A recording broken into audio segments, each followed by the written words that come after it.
Welcome back to True Crime Mysteries Uncovered, where we delve into the shadows of human ambition, unearthing stories of betrayal, desperation, and the devastating consequences of crossing lines that should never be crossed. Today, we're exploring a tale that sent shockwaves through a small American town, a story of a beloved coach who sacrificed everything, including the lives of young athletes, for a taste of glory. In 2023, Coach Eric Young doped his high school basketball team to secure a state championship. But by 2025, the truth emerged like a storm, destroying careers, health, and trust in a community that once idolized him. How does a man revered as a mentor become the architect of such ruin? Join us as we piece together the events, the motivations, and the fallout. This is a story that reminds us victory at any cost is no victory at all. Like, subscribe, and drop your thoughts in the comments. Your theories could be the next breakthrough. Let's dive in. Our story begins in the heart of Riverton, Illinois, a quaint suburb nestled between rolling cornfields and bustling highways, where life moves at a steady pace and community ties run deep. It's the fall of 2022, and the air is crisp with the promise of change. At Riverton High School, the epicenter of town pride, the basketball season is gearing up, and all eyes are on the Riverton Rams. Leading the charge is Coach Eric Young, a 45-year-old African American man who has become a local legend. Standing tall at 6'1", with a muscular build forged from countless hours on the court, Eric's deep brown skin glows with the vitality of a man who lives for the game. His bald head shines under the gym's fluorescent lights. His piercing dark eyes can inspire or intimidate, and his neatly trimmed goatee adds to his wise fatherly aura. Dressed in his signature red and black tracksuit emblazoned with the Rams logo, Eric commands respect, not just from his players, but from the entire town. Eric's life seemed idyllic. A loving wife, two teenage sons who idolized him, and a reputation as the man who built champions. But beneath the surface, pressures mounted. The school board demanded wins to secure funding. Better teams meant more alumni donations, better facilities, and a boost to enrollment. For Eric, it was personal. His own sons were on the team, looking up to him. Ethan, the 16-year-old, was a budding star with quick feet and a sharp shot, while 14-year-old Marcus showed promise as a defender. Eric's wife Lisa, a 44-year-old African American woman with a graceful 5'7" frame, warm ebony skin, long braided hair, and gentle hazel eyes, supported him unwaveringly. But she noticed the strain. Late nights poring over game tapes, arguments with assistants, and a growing obsession with victory were taking their toll. The team was stacked with talent that year. Leading the pack was Jamal Harris, an 18-year-old African American senior guard with a lean 6-foot frame, smooth dark skin, close cropped hair, and sharp green eyes that seemed to predict every move on the court. Jamal came from a single-parent home, his mother Carla working 2 jobs to make ends meet. Basketball was his ticket out. A scholarship to a Division I college was his dream, and Eric had promised to make it happen. Then there was Tyrone Jenkins, a 17-year-old African-American forward towering at 6'4" with a powerful build, light brown skin, a fade haircut, and intense brown eyes that intimidated opponents. Tyrone's family had moved to Riverton for better opportunities, and he was a defensive anchor, blocking shots with ferocity.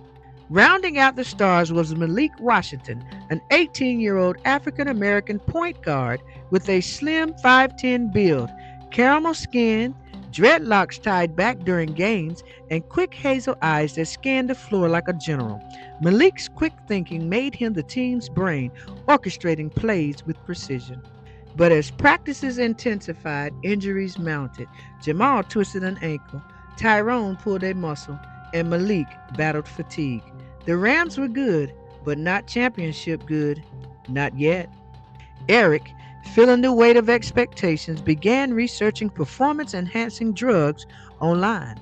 He convinced himself it was just a boost, not cheating, just enough to level the playing field against bigger schools with better resources. He placed an order from a discreet supplier in Chicago, receiving vials of anabolic steroids and stimulants disguised as supplements. The plan was simple: administer them gradually, mask them as vitamins, and watch the team transformed. The doping started subtly. Weekly injections masked as recovery shots. Pills slipped into protein shakes. The players trusted him blindly. After all, he was Coach Young, the man who had their backs. Jamal took the pills without question, feeling a surge in energy that made him unstoppable. Tyrone's strength increased, turning him into a defensive beast. Malik's endurance soared, allowing him to run the floor without tiring. The side effects were subtle at first: mild insomnia for Jamal, increased aggression for Tyrone, a racing heart for Malik, but they brushed them off as the grind of the season. As the games progressed, the Rams dominated. Opponents marveled at their stamina. Coaches whispered about unnatural performance. The town rallied, packing the gym for every home game, chanting, "Rams! Rams! Rams!" Eric basked in the praise, but guilt gnawed at him. He confided in no one, not even Lisa, who noticed his sleepless nights and distant demeanor. The championship arrived in March 2023, a nail-biter against the defending champs. With seconds left, Jamal sank a three-pointer, sealing the win. The crowd erupted, lifting Eric on their shoulders. Riverton had its hero, but the victory's shine faded quickly. In the off-season, players complained of persistent issues. Jamal's insomnia worsened, leading to anxiety. Tyrone's aggression spilled off the court, resulting in a school fight. Malik's heart palpitations landed him in the ER. Dr. Angela Moore, a 50-year-old African-American woman with a sturdy 5'8" frame, dark-skinned, graying hair in a bun, and wise brown eyes, the town's trusted physician, examined them. She noted unusual hormone levels but couldn't pinpoint the cause. Eric dismissed her concerns, claiming it was stress from the season. The whispers grew louder. Rival coaches filed complaints with the State Athletic Association, alleging foul play. Parents like Carla Harris started asking questions. Carla, who had sacrificed everything for her son's future, noticed his changed behavior and confronted Eric. He reassured her, but she wasn't convinced. The results were alarming: elevated testosterone and other PED markers in Jamal, Tyrone, and Malik's samples. Lena traced the substances to an online supplier in Chicago, matching Eric's IP address to purchases. In secret, she contacted Detective Lena Brooks, a 38-year-old African-American investigator with the Riverton Police Department. Standing 5'6" with an athletic build, warm brown skin, shoulder-length braids, and piercing gray eyes, a former athlete with a keen instinct. Lena's investigation began quietly. She interviewed players under the guise of a wellness check, gathering blood samples with parental consent. She dug deeper, discovering Eric's financial strain, unpaid bills, a second mortgage, and his desperation to win for the town's pride and his family's future. In early 2025, the Athletic Association mandated surprise drug tests for all teams, a new policy sparked by similar scandals. The Rams' results confirmed the doping. Lena presented the evidence to the district attorney, leading to Eric's arrest. The town was in disbelief. Headlines screamed, "Hero coach or cheater?" as police raided Eric's home, finding hidden vials and digital receipts. The arrest was a spectacle. On a cold March morning in 2025, officers stormed Eric's house. Eric, now 47, his muscular frame slouched, from months of worry, deep brown skin paler, piercing dark eyes dulled, and goatee unkempt, was handcuffed in front of his family. Lisa stood frozen, her gentle eyes filled with tears. Ethan and Marcus, the sons who once idolized him, looked on in horror.